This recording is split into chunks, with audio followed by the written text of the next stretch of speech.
আজকে আমি বানাবো হচ্ছে একদম ঘরোয়াভাবে পটল চিংড়ি। তো তার জন্য নিয়ে নিয়েছি এই যে বেশ বড় বড় সাইজের চিংড়ি মাছ, আর সাথে হচ্ছে পটল, আর তার সাথে হচ্ছে নিয়েছি আমি মাঝারি সাইজের দুটো আলু। তো এখন আমি এগুলোকে কেটে ধুয়ে পরিষ্কার করে নেব। চিংড়ি মাছ তো কাটতে একটু টাইমই লাগে, তার সাথে পটল আলুটাও কেটে নিয়েছি।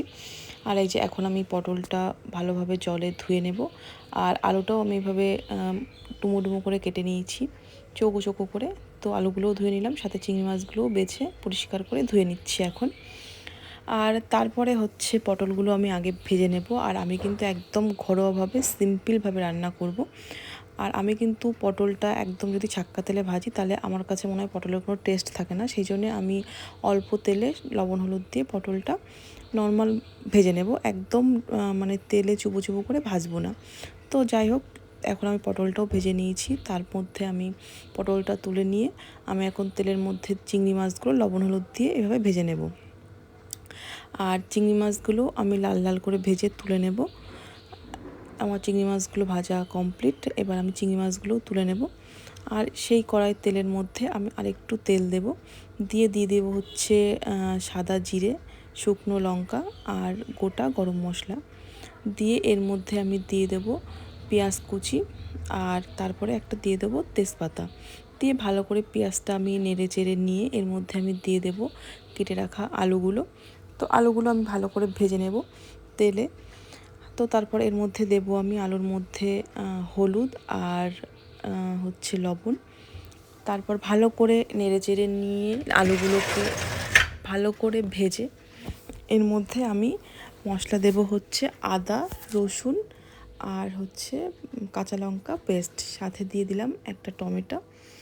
আর তারপরে ভালো করে মশলা দিয়ে কষিয়ে এর মধ্যে আমি দিয়ে দেব হচ্ছে ধনে গুঁড়ো আর জিরে গুঁড়ো আর লঙ্কার গুঁড়ো, সামান্য একটু চিনি দিয়ে আর দুটো কাঁচা লঙ্কা আমি চিড়ে দিয়ে দিলাম। দিয়ে ভালো করে কিন্তু আমি মশলাটা কষে নেব আলুর সাথে। বেশ ভালো করে কষা হয়ে গেলে এই যে ভেজে রাখা পটলগুলো আমি দিয়ে দেবো আলুর মধ্যে। পটলগুলো কিন্তু আমি একদম পুরোপুরিভাবে ভাজিনি, আমার কাছে পুরোপুরিভাবে ভাজলে পটলের টেস্ট লাগে না। তো আমি এইভাবে ভেজেছি পটলগুলো। একদম ঘরোয়াভাবে সিম্পল রান্না, খুবই টেস্টি হয়। তো তারপর পটল আর আলুটা আমি ভালো করে মশলা দিয়ে এভাবে কষিয়ে নেব বেশ খানিকক্ষণ, যতক্ষণ না মশলা দিয়ে তেল ছাড়বে। তো তারপরে আমি একটু ঢেকে দেব। তো ঢাকনা তুলে দেখতেই পাচ্ছ তোমরা যে তেল ছেড়ে দিয়েছে মশলা দিয়ে। আর তারপরে এর মধ্যে আমি দিয়ে দেব কিন্তু এখন গরম জল পটল আলুর মধ্যে। দিয়ে আমি একটু সামান্য হলুদ দেব আর টেস্ট মতো একটু লবণ দেব। দিয়ে আমি ফুটলে ওর মধ্যে দিয়ে দিয়েছিলাম চিংড়ি মাছ। তো তারপর ঢেকে দিয়ে বেশ 7-8 মিনিট পরে তুললাম। আমার কিন্তু রেডি পটল চিংড়ি।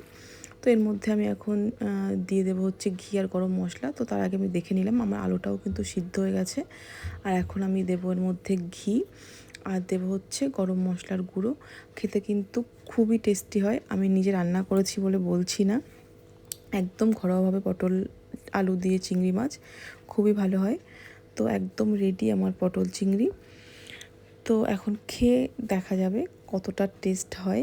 আমি এরকমভাবে অনেকবারই করেছি। তো আজকে রেসিপিটা শেয়ার করলাম। তো এখন চলো দুপুরে লাঞ্চ করা যাক পটল চিংড়ি দিয়ে গরম গরম ভাত, খুবই টেস্টি হয়।